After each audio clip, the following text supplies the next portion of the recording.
سگیوں کے قریب گاجی گاؤں میں لیل برادری کے معزز رہنماؤں نے اپنے ہی ذات کے چند بااثر افراد کی جانب سے مبینہ زیادتیوں اور دھمکیوں کے خلاف پریس کانفرنس کی اور سخت احتجاج کیا۔ پریس کانفرنس سے خطاب کرتے ہوئے محمد راشد لیل، عبد القادر لیل، امداد علی سیال، عبید اللہ لیل، الہداد سیال اور دیگر رہنماؤں نے الزام لگایا کہ گاؤں کے رہائشی عرفان لیل، عبد الواحد لیل، عبد الماجد لیل، عبد الکریم لیل، فرما علی لیل اور دیگر افراد گزشتہ 6 ماہ سے انہیں بلا جواز تنگ کر رہے ہیں۔ انہوں نے کہا کہ چند روز قبل مذکورہ افراد نے مسلح ہو کر ان پر حملہ کیا، جس کے بعد گاؤں والوں نے فوری رد عمل دیتے ہوئے اپنا دفاع کیا اور ملزمان کو قابو کر کے انہیں پولیس کے حوالے کیا۔ معززین کا کہنا تھا کہ ملزمان اب بھی مخالفانہ رویہ برقرار رکھے ہوئے ہیں، شہر پہنچ کر ان کا ماضی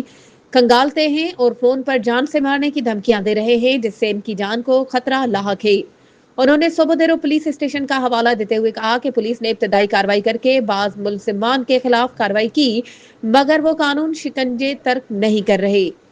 پریس کانفرنس میں شریک رہنماؤں نے ڈی آئی جی سکھر اور ایس ایس پی خیرپور سے اپیل کی کہ واقعے کا نوٹس لیا جائے، حملہ آور ملزمان کو فوری گرفتار کیا جائے اور متاثرین کو مکمل تحفظ فراہم کیا جائے تاکہ گاؤں میں امن و امان برقرار رہ سکے۔ مزید خبروں اور اپڈیٹس کے لیے ہمارے چینل کو سبسکرائب کریں اور بیل آئیکن کو پریس کرنا نہ بھولیں۔